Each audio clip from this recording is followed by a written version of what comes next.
Alright, okay. Magandang araw mga pare. Ako nga pala si Paring RJ at welcome dito sa Paring RJ TV. Ayun. Ay, pagpasensyaan nyo na kung di ako makapag-video minsan ha. Pasensya na po, medyo busy lang tayo nitong mga nakaraang araw. At syempre, nagbakasyon nga ang Banateros at syempre, bumabawi ng lakas ba. Anyway mga pare, ito na naman. Meron na naman tayong bagong pag-uusapan na matindi ngayon. Actually, palagay ko nilalayo na naman nila yung totoong issue dito sa bayan natin. Magawa sila ng ibang issue na alam mo yun na baka mamaya pumutok tong issue na to at pag si BP Sara umatin dyan sa Congress sa budget deliberation, matabunan yung mga issue na masasabi natin na talagang dapat nating pag-usapan. Kaya pinupush nila yan. At bago natin pag-usapan yan mga pare, meron kasi tayong napansin at nakita na alam nyo yun, ito masasabi natin na ito parang nangyayari talaga to. Kasi sabihin na natin may mga, wala namang sabihin natin na talagang sobrang linis na politiko. Lahat yan may mga may mga kalokohan yan. Pero syempre itong si Romualdez tsaka si Zaldico, putya, walang hiya na talaga to, mga demonyo na to. Kasi wala nang pakialam wala nang pakialam kung ano mangyayari sa kanila o wala nang pakialam sa taong bayan basta sila magawa yung gusto nila. Anyway, ito kasi meron tayong alam mo to, yung may mga tao, yung mga politiko na masasabi natin sila yung gumagawa ng korupsyon para dun sa politiko. So, para nga naman magmukhang malinis, kunyari ako, politiko ako. Tapos kukuha ako ng isang tao na siyang gagawa ng korupsyon para sa akin. Pagdating ng araw, ako malinis, tapos siya madumi. Kasi siya yung gumagawa siya yung mabubuko, di ba? Ganun lang yun. Kaya nga mga kababayan, kalakaran na yan noon pa. Kaya nga, ang nakikita natin ngayon, kaya nga minahal ng tao itong mga Duterte, bakit? Kasi nga, wala talaga silang bahid ng korupsyon. Ewan ko ba? Kitang-kita naman at alam naman natin na talagang yung mga kalaban o yung mga masasabi natin na galit sa mga Duterte, talagang pinipilit na meron silang dinidikit dun sa mga anomalya, di ba? Hindi naman nila napapatunayan. Ang nangyayari, sinisira lang nila ang mga Duterte para pagdating ng pagtakbo, pagdating ng panahon, alam mo yun, wala yan. Ganyan ang nangyari dyan. Kaya public trial na ginagawa nila. Kagaya ng ginawa nila kay Pastor Kibuloy, di ba? Sinasabi nila na ganito, ganyan si Pastor, na ganito, ganyan si Pastor, marami yung ginagawang masama, ganyan. Hindi naman nila napatunayan. Ang nangyayari, puro hearsay lang, puro salita lang. Pero, ano nangyayari? Tignan nyo nga.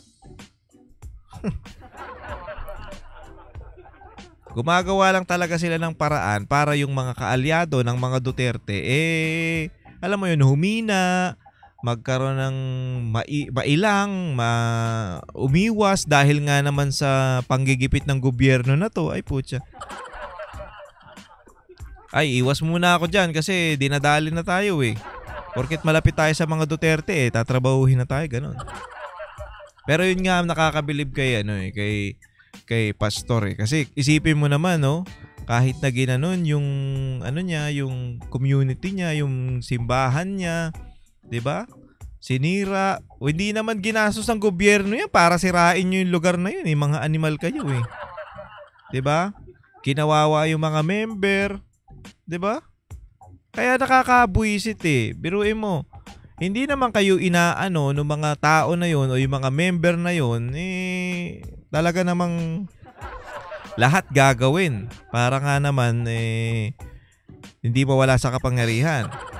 So, ang nangyayari kasi dito parang napipikon Napipikon sila sa mga binabanggit ng mga especially. Halimbawa na lang natin si Pastor Kibuloy, 'di ba? Sinabi ni Pastor Kibuloy na itong presidente natin dapat, kaya nga nagdabog yan si Mike Abe siya dapat ang sisihin sa mga nangyayaring problema ng bansa kasi siya ang presidente. Sino sisisihin natin? 'Di ba? Oh, yun, nagdabog si Mike Abe. Ako po 15 years na po ako dito sa SMNI. At kinagalang ko po mga ganun pa eh. Ano to, Mike Abe, parang tanga eh. So, yan. Napag-usapan na lang din natin dahil nga may mga gumagawa ng korupsyon para sa politiko. Ito na yun. Kilala nyo ba ito? Siguro kilala nyo to. Uy. Who is Ponyong Gabonada? Tama ba? Gabonada, the man behind Congress, hidden hand. Ang tawag dito sa kanya is masasabi natin the point man daw, the point man. Ito, source alleged that House Deputy Secretary Sofonias Ponyong Sofonias Ponyong Gabonada powered far beyond his post. Okay, yung power niya o yung kapangyarihan niya mas malayo dun sa niya. Sa kanyang sa kanyang trabaho. He is said to dictate DPWH contractors, politicize social aid fund, and even place out official back in the key post. So siya pala yung kaya siya tinawag na point man, siya pala yung nagtuturo na, hindi, gawin nyo to. Behind the barong and SUVs, is he the speakers enforcers in Congress? Sorry. So, sino ba to si Ponyong Gabonada? Kasi, medyo umaano lang sa atin to eh. Parang nadidikit to dun sa mga... Ano muna natin to? Basahin muna natin tong forum na to. Hindi ko na nailagay mga pare kasi makalimutan ko. Basahin ko na lang. So, ang nagsulat nitong forum na to, nagsulat nito ay si Charlie V. Manalo. Okay? Hindi po ako si Charlie V. Kasi malupit to. English to eh. Ito sabi, amidst the public uproar over the GOES and substandard infrastructure project currently undergoing scrutiny by both houses of Congress, there seems to be supposedly all-powerful entity operating behind the scenes. So meron daw trumatrabaho ng mga ganyan na hindi natin alam. So ito yung pinopoint ni Charlie V. Manalo. Okay, siya to. And source point to some middle executive in the House of Representatives who member of the lower house reportedly view as the House Speaker Martin Romualdez trusted man. The designated point man, Deputy Secretary Sofonias Ponyong Gabonada. Siya pala yung trusted masasabi nating trusted man ni Romualdez. Okay, basahin pa natin to. According to source, okay. Parang siya yung nagiging masasabi natin na utak. Ba't naglalag tayo? Ano ba yan? Wait lang. Ba't tayo naglalag? Ano to? Tanggalin nga natin yung mga natin. Okay na po ba? Ayan. Okay. Tayo naglalag. Ba't ganon? Ha? Ba't ganon? Uy, nawala. Okay. Ito na tayo, ha? Asa na yun? Nawala tuloy ako eh. According to sources, it was Gabonada who had convinced Romualdez to institutionalize Ba't naglalag? Ano nangyayari? Wait lang, ayusin lang natin mga pare.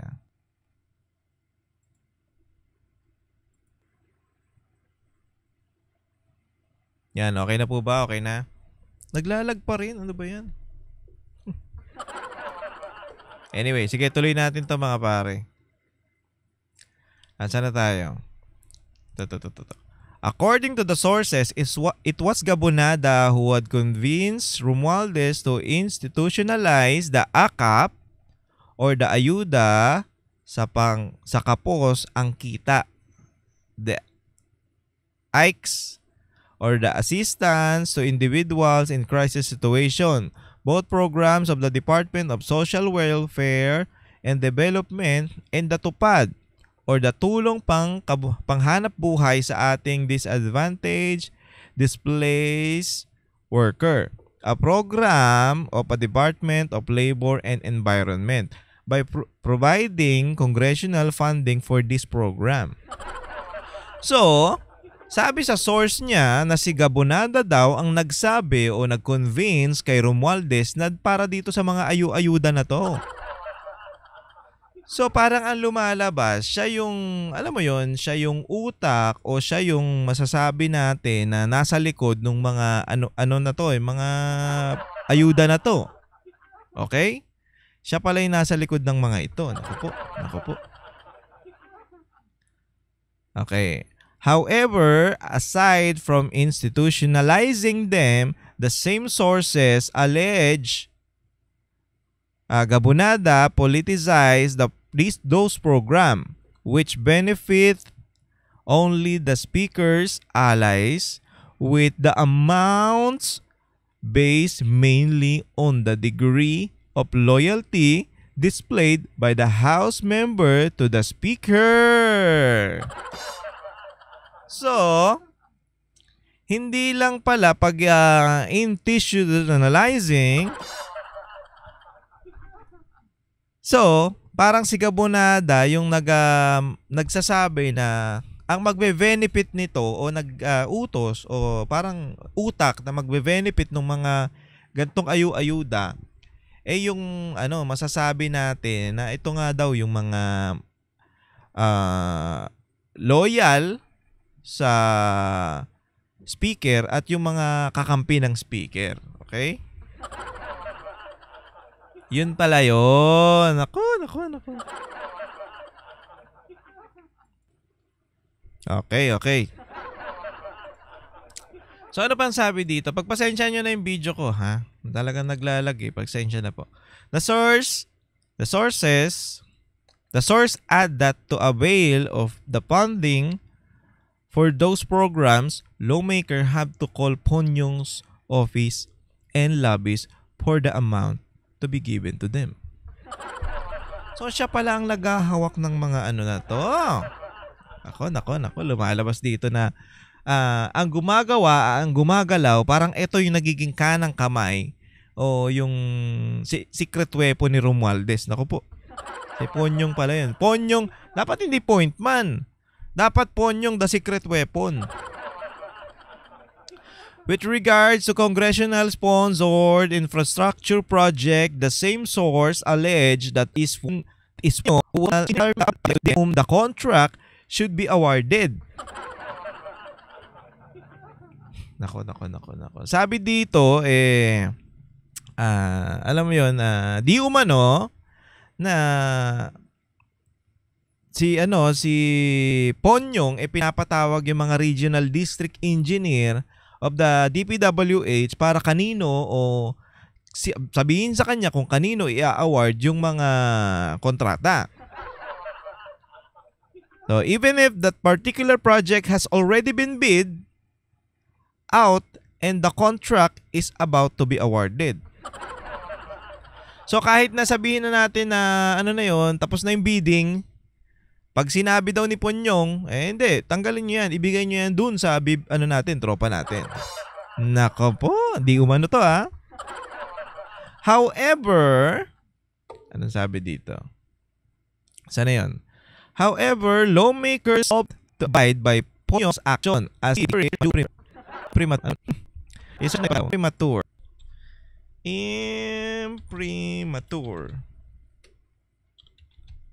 Okay? So, ang tulot na ilimbag. O, imprimatur, pinahihintulot, may basbas, o official. Okay. Basbas pala to. Okay. Bigyan nyo na natin. So, sabi dito, Sabi ng mga lawmakers, wala. Sabi ka.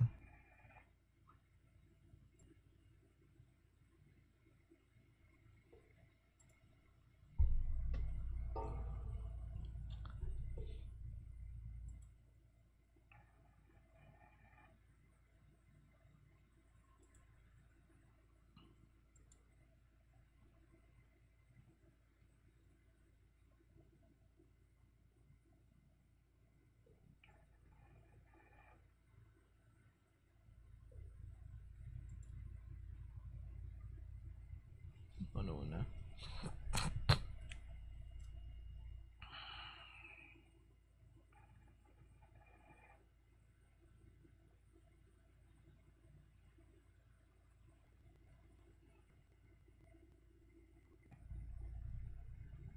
Okay. So na tayo. Naglalag pa rin, pasensya na, naglalag talaga eh. So no wonder that then that Ponyong, who used to be an ordinary employee, now sports designer clothes, including Calado embroidered barong and luxury sports utility vehicles. That source said. So di umano na nakakagulat na dati si Poyong na isang ordinaryong employee na ngayon sports designer ng mga damit at syempre meron pang including Calado embroidered barong and luxurious sports utility vehicle. Sports car daw. That he even beat popular journal in the job performance rating of an opinion poll, even besting his superior's House Secretary General Reginald Velasco in 2023. The survey supposed involved senior officials of the Office of some Government Education Undersecretary Impimco Desing, who was the chief of former Education Secretary by President Sara Duterte. Just how do you expect the people surveyed to vote for someone they do not know or have not heard? Parang ang taas daw ng rating, performance rating, job performance rating to Ponyo, hindi naman, alam mo yun, sino ang boboto at makakakuha ng mataas na rating kung, alam mo yun, kung hindi ka naman kilala at hindi ka pa naririnig. So anyways, Ponyong against hit the headlines in the hall of the House of Representatives when he was rumored to have facilitated the transfer to the House of two senior officials from the office of the Special Assistant to the President who had been sacked on suspicious of being involved in some anonymous dealing. So, ewan ko Paano daw to naging nakalagay doon alam mo yun? Naging parang employee of the month, employee of the year kung nasasangkot to sa mga ganito o naririnig-rinig o may mga rumors na alam mo yun na kinasasangkutan niya. So according to source, Ponyong had talked Yiyin Vivas, ito. Etong mga to, tandaan nyo to Yiyin Vivas, Chief of Staff of Presidential Son, Representative Sandro Marcos, nag-uusap daw sila into letting the dismissed former Undersecretary, eto pa isa, Joey Domingo joined the young Marcos staff. He also convinced the Speaker's wife, Tingog Party List Yeda Romualdez, to take in the dismissed former Assistant Secretary Thea Uy as her Chief of Staff. So nagsama-sama naman pala sila. Eto, tandaan nyo tong Joey Domingo. Yan, Joey Domingo. Anong kinalaman niyan kay Anong kinalaman nito kay Pastor si Joey Domingo? Mamaya. Wait lang. And why were those two sacked from SAP? So the same source claimed The two were allegedly involved in collecting 20% to 30% commission from the contractors of the government infrastructure projects. Anak ng putya, sila pala ang nagke-claim ng di umano collecting o sila nagko-collect ng 20% to 30% commission from the contractors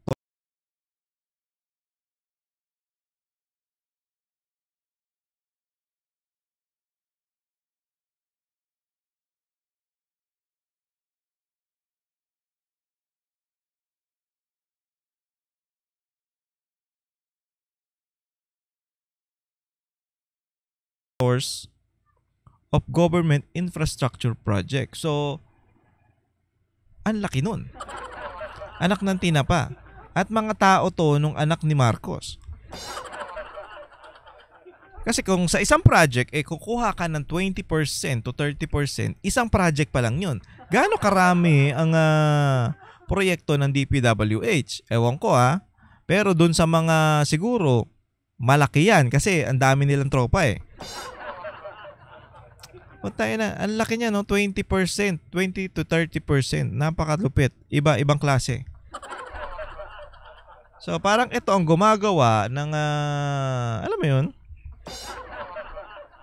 Siya ang gumagalaw sa ilalim ni Romualdez. So excuse me. Ang nakikita lang natin na animal o hayop si Romualdez, pero meron pala siyang tao na tumatrabaho sa kanya. Kaya siguro nasasabi ni Romualdez na na hindi ako papayag o hindi namin papayagan yung mga korap dito sa sa house. 'Di ba? Hindi namin papayagan kasi kung titignan o baka mamaya imbestigahan siya baka lumabas na malinis siya kasi hindi siya ang nagalaw. So ang nagalaw pala si Ponyong. Lupit, no? At talino din talaga sa kagaguhan. Pero hindi ko maintindihan bakit tayo naglalag, animal. Ewan ko ba? Mahirap namang mahirap namang putulin.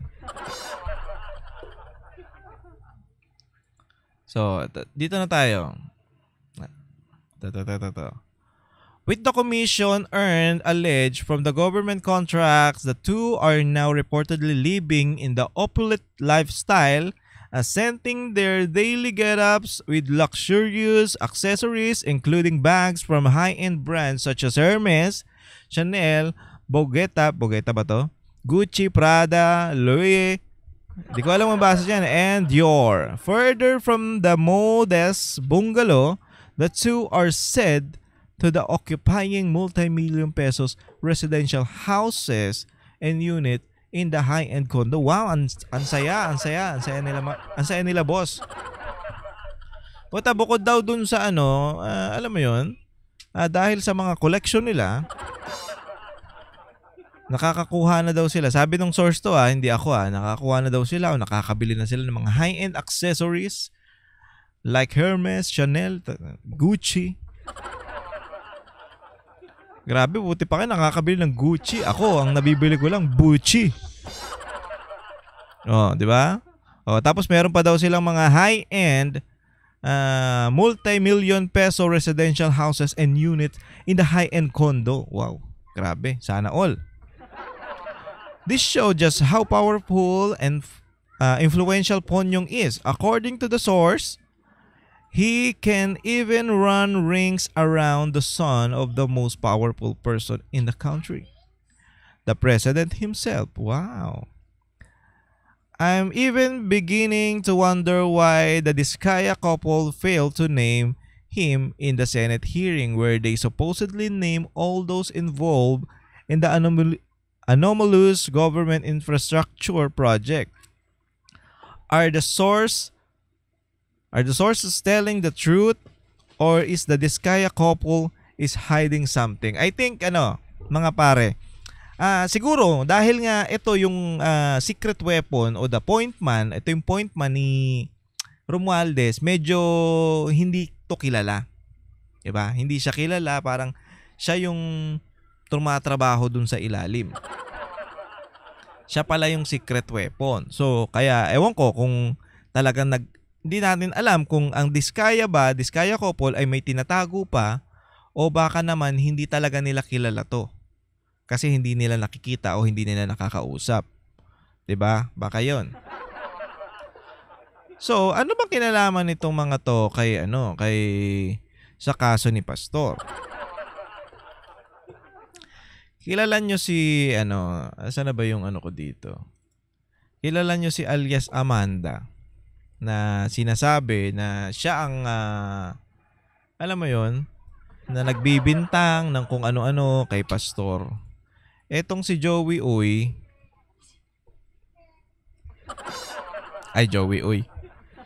Domingo ang teka, hanapin ko yung yung notes ko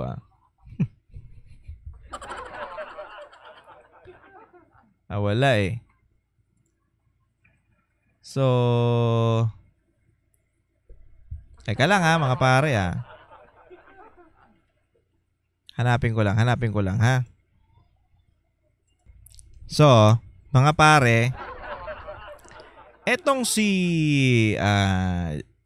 Joey Domingo, ito si Attorney Joey Domingo na dating USEC, former USEC ng office ni SAP, okay? Siya yung lawyer ni alias Amanda na dun sa ibig ko sabihin siya yung lawyer ni alias Amanda, tong si Joey Domingo. Ngayon, kaya pala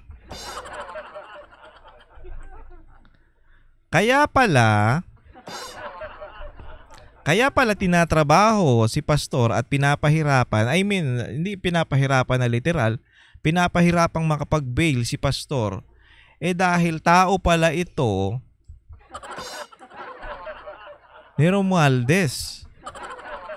O sabihin na nating tao ito nung Sandro Marcos. So kaya pala dahil si Pastor Kibuloy kaalyado ng mga Duterte, talaga nga namang alam mo 'yon, gagawa talaga sila ng paraan para trabahuhin si Pastor. At nakita nga natin na from Gabonada na tao ni Romualdez, etong si Joey Domingo, Attorney Joey Domingo, ano pala to siya, si dating ni Sandro Marcos. So dito na kayo nang bumuo ng kwento patungkol dyan. Pero hindi natin maiiwasan na talagang yung ginagawa kay Pastor talagang tinatrabaho at political lang to. Political lang talaga to. Kasi biruin mo naman. At ang masama dito at ang masakit dito, magtitiwala ba tayo sa mga animal na to na kumikickback ng 20 to 30% sa mga infrastructure project ng DPWH? So kayo na humusga mga pare kung ano ba talaga to. Kung eto ba, kung yung ginagawa ba nila kay Pangulong Duterte at ginagawa nila kay Pastor Kibuloy talagang alam mo yon, lang yung nagkataon lang, o talaga nga namang politically motivated. Dahil itong mga masasabi natin na ayan, kagaya niya ni Joey Domingo, siya yung mismong abogado ni alias Amanda na nagsasabi ng kung ano-anong ginagawa o masasamang ginawa ni Pastor Kibuloy. O, 'di ba? So nagdudugtong-dugtong na yung kwento patungkol dito sa ginagawa nila sa mga Duterte o doon sa mga kaalyado ni Pangulong Duterte nung mga nakaraan nga, 'di ba? Pati yung mga senador, pati si Senator Bongo, tinatrabaho nila. Senator Jinggoy, 'di ba? So malalaman natin na talagang itong mga to mga animal talaga. Pero mo naman 20 to 30% kickback. Wow. Sabi nga ni May Abe, wow. Talaga nga namang yayaman ka dyan at makakabili ka ng kung ano-anong bag. Gucci, ano pa ba? Hermes. Ano pa ba yung mga mamahalin? Hindi ko alam kasi wala akong ganun Ano lang tayo? Bench lang. Bench. Yan. Bench, H&M. Yan. Mga mura lang yan mga bag dyan Wala nga akong bag So yan lang tayo kasi wala naman tayong pera. Hindi naman tayo kumikickback ng 20 to 30% Per project to mga pare per project to. So kung ang project mo masasabi nating 1 billion, ang laki ng nila, kickback. Wow, ang lupit talaga. Grabe tong gobyerno na to. Hindi matatawaran yung kasakiman. Tapos yung mga taong mismong masasabi natin, yung mga tao na kagaya ni Pangulong Duterte na nagtrabaho talaga sa Pilipinas, pinadala nila sa dahig.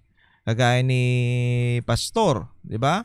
Na talagang tumutulong sa tao. Nakita nyo ba yung building ng KOJC, yung Kingdom? Grabe yun. Doon mo makikita tong mga tao na to, walang korupsyon. Walang korupsyon na ginagawa kaya nakakapagpatayo sila ng mga ganun. Pero mo private pa yan Private yan, yung KOJC. Private yan. 'Di ba? Hindi humingi ng tulong yan sa gobyerno. Pero yung gobyerno, ang dami-daming pera. Tayo na walang mapagawang maayos. Nakakademonyohan ng alam. 'Di ba? So alam niyo na kung sino tong mga to at kayo na bahalang magbuo ng kwento dyan. Hindi ko alam kung ano mangyayari dyan sa mga animal na to. Pero dahil mahaba yung video natin mga ang haba nung natin, pinag-usapan, nagbablog kasi, naglalag kasi. Anyway mga pare, tsaka natin to pag-usapan tong yung tong kay BP Sara sa joke lang.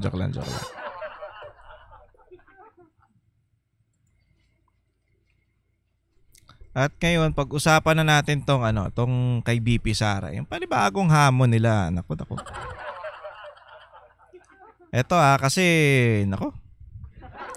nag-iingay na naman sila para i-divert itong issue natin dito sa flood control o yung mga ghost project natin.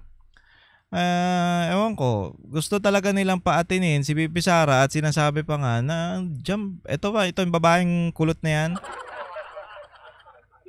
Sinasabi na kailangan sagutin ni BP Sara kung saan nanggagaling yung mga pan-travel niya. Eto, panoorin natin ito mga pare.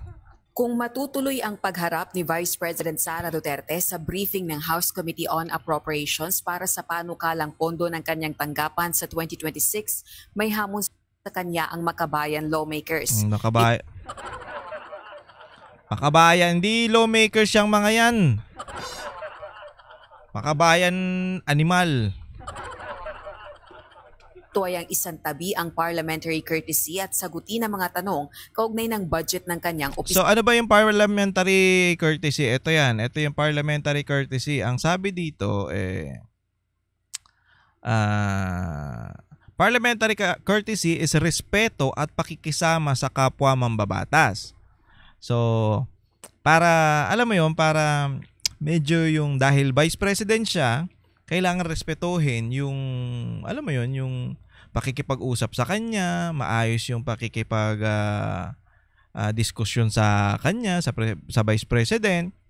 Pero sabi dito, minsan ito ang nagiging dahilan para makalusot ang mga hindi dapat. So minsan dahil sa parliamentary courtesy, dahil nga bawal mong bastusin, bawal mong daragin, bawal mong bawal mong barahin, nagiging dahilan to para makalusot yung mga, especially yung mga politiko na under nito o yung may parliamentary courtesy.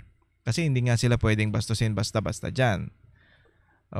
Ayun yung ibig sabihin ng parliamentary courtesy. Okay, tuloy. Sina. Di uubra ang so-called presumption of regularity. No, kaya kailangan po. Ikaw, Antonio, dami mong alam Ito yung sa ACTS, ano ba to? ACTS teacher? Na.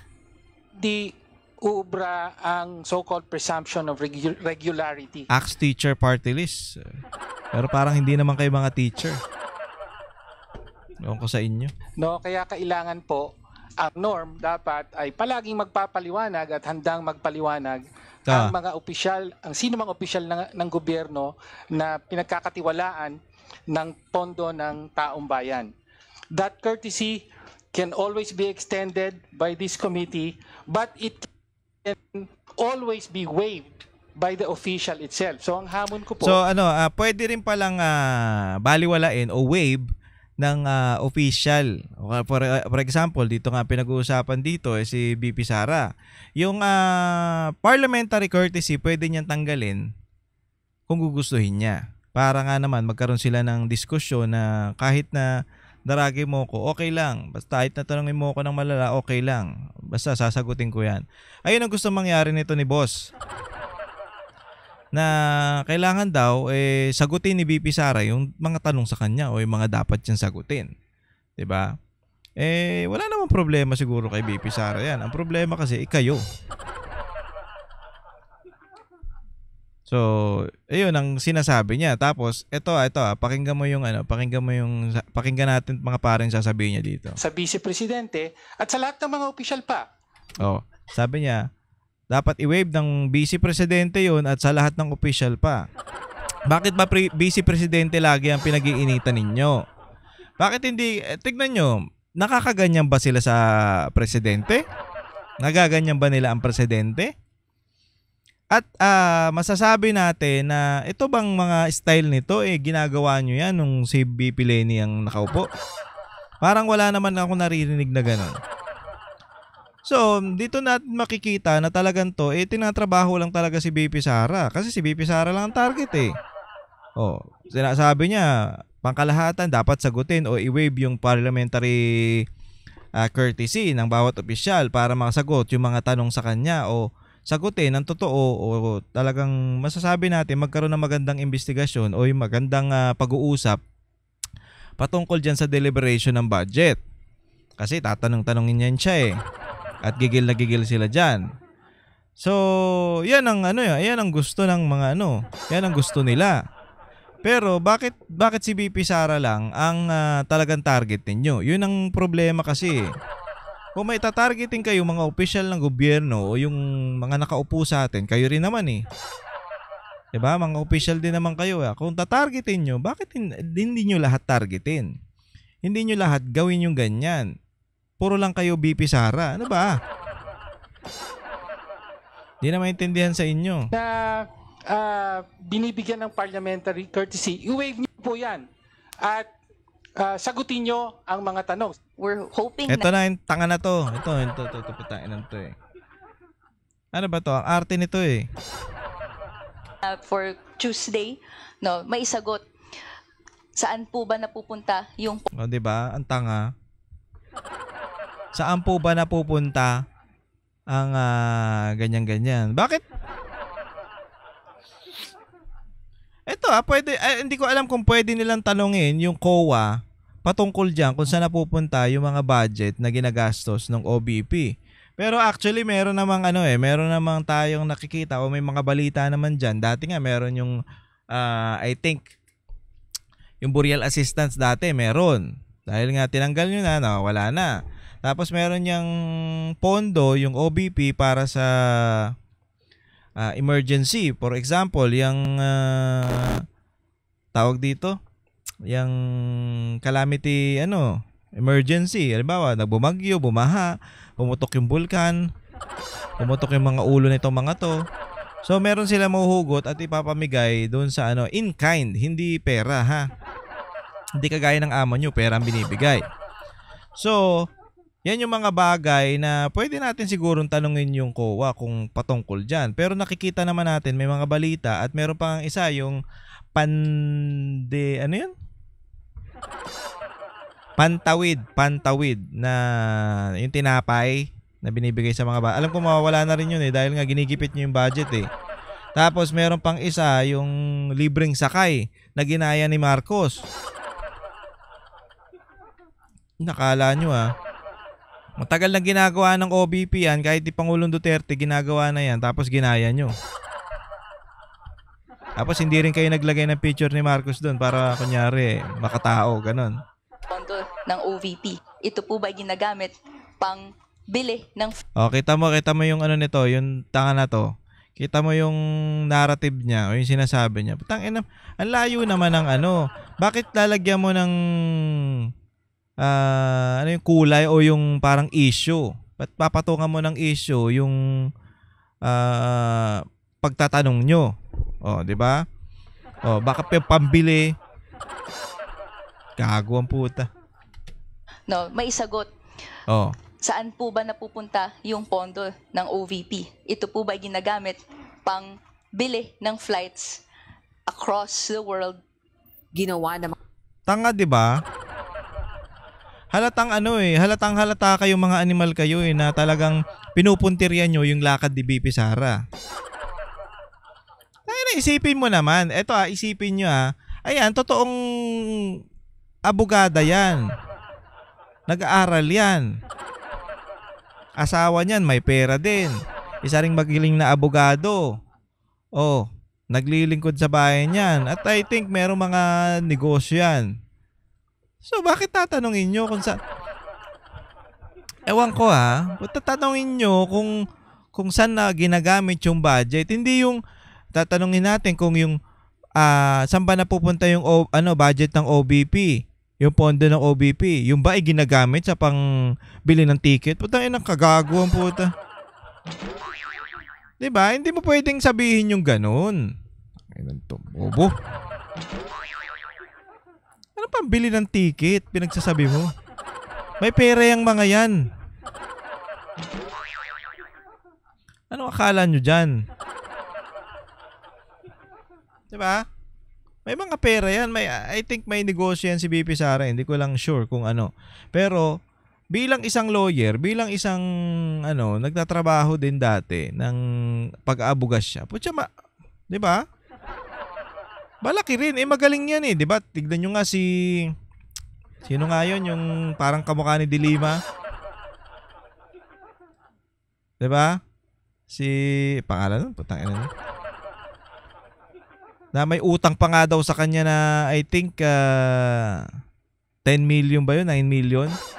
Ibig sabihin, may mga pera yung mga yan. Pag may hinahawakang kaso, kayo naman tanga-tanga ninyo makapagbigay lang kayo ng masama dun sa ali lahat, nagmumukha na kayong tanga. Ito ang pahayag matapos sabihin ni House Senior Deputy Minority Leader at Caloocan 2nd District Representative Edgar Erice na handa itong igawad ang parliamentary courtesy sa Office of the Vice President. Bagay na sinuportahan ng kilalang kaalyado ni VP Sara sa Kamara, ang independent House member na si Davao City 3rd District Representative Isidro Ungab. We in the minority set to extend to the Office of the Vice President our tradition to... tradition na kasi yan na magbigay ng parliamentary courtesy sa isang opisyal ng gobyerno. So, para hindi, syempre, dahil nga maraming galit kay BP Sara dyan, dahil marami siyang naapakan dyan, baka bastusin siya o bastusin yung mga tanong sa kanya. Maging personal yung mga tanong sa kanya. So, yun yung iniiwasan ng parliamentary courtesy. Magkaroon ng bastusan, magkaroon ng bangayan o magkaroon ng away dyan sa deliberation ng budget na yan o yun sa pagtatanong nila. Ayun ang trabaho niyang parliamentary courtesy na yan. Itong mga to, dahil gigil na gigil sila, gusto nilang, kailangan, i-waive natin yan, i-waive nyo yan, kayo mismo official. Para matanong kayo ng dapat naming tanungin. Kung saan mo ginagamit yung ticket, yung pinambili mo ba ng ticket? Anong kala mo dyan sa mga walang pera? Gago kayo nga, may pera Parliamentary courtesy to the office. It is really, I would say, awkward for a member of Congress to question the higher officer directly. Pero pagdating doon sa floor, pwede because question will be congressman to congressman. That's really the rationale on here. But there were instances when the higher official or the co-equal official, like the vice president, waived his or her parliamentary, I would say, parliamentary courtesy or parliamentary privilege. Minabuti na ng House Committee on Appropriations na ipagpaliban na lang ang deliberasyon para sa panukalang pondo sa susunod na taon ng Office of the Vice President kahapon, araw ng Biyernes, September 12. Ito ay matapos sumulat ang opisina ng Vice Presidente kay House Committee on Appropriations Vice Chairperson at Palawan 2nd District Representative Jose Alvarez. Excuse me. Pinipilit nyo kasing paatinin. O sige. Sabi naman ni BP dito sa bandang uli, parang aate naman yata siya. Hindi natin alam kasi may mga tinatrabaho din yan o may mga lakad yan na matagal na. Kung talagang yan, edi pumunta kayo sa DILG o kay Secretary Remulla, itanong nyo kung talagang totoo yung mga lakad ni BP Sara. Kasi meron namang may mga listahan at permit yan kung talagang meron totoong lakad yung Vice President. Nakasulat, kaya nga na-booking si Torre na gumagawa lang ng eksena dahil nga yung kay Pulong ay kay Baste, na hinamon niya si Baste na alam na wala si Baste, hindi makakarating ng linggo. Kasi may flight papuntang Singapore yata yun o Malaysia, I think Singapore So, nakalista lahat yan bago kayo umalis dito sa Pilipinas. Lahat ng lakad ng government official, nakalista nga yan. Kulit nyo. Kung saan nakasaad na itinatalaga ang Assistant Chief of Staff nitong si Lemuel Ortonio para dumalo sa pagdinig. Eto, si Lemuel yung para dumalo dito sa pagdinig o yung itong deliberation ng budget ng OBP. Pero sabi nila, wag muna. Ayaw nila. Gusto nila talaga si BP Sara. Si Congressman Alvarez ang sponsor ng budget para sa OVP at iginiit na batay sa tradisyon, ang tagapanguna o undersecretary dapat ang humarap sa House panel para ipagtanggol ang budget proposal ng tanggapan. Pinayuhan na lang nito ang OVP na wag nang pumunta sa House of Representatives at i-reschedule na lang ang budget briefing sa September 16, araw ng Martes. Sa pahayag ni Representative Alvarez, dadalo umano si Vice President Duterte sa rescheduled budget hearing. Noting the inconsistency doon sa letter, ako na mismo ang nag-advise sa kanilang umaga na wag na kayong pumunta dito dahil ganon din kung wala si Yusek Zulaika Lopez. And then I have the assurance of the Vice President na she will attend by next week. Sa susunod na linggo, inaasahan ang huling linggo ng budget briefing ng House Committee on Appropriations para sa iba pang pangunahing ahensya ng pamahalaan.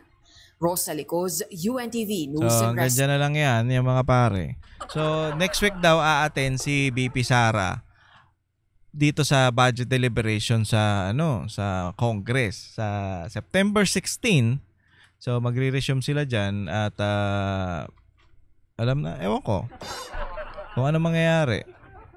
Pero hindi naman yan tumatalikod o hindi naman yan tumataka si BP Sara sa mga bagay-bagay na dapat niyang nagiging lang. Meron lang sigurong mga dapat unahin. Siyempre, yung tatay nila nasa dahig, may mga dapat asikasuhin, o 'di ba? Hindi naman yan katigaya ng presidente niyo na papetiks-petiks. Tsaka may mga tao yan na talaga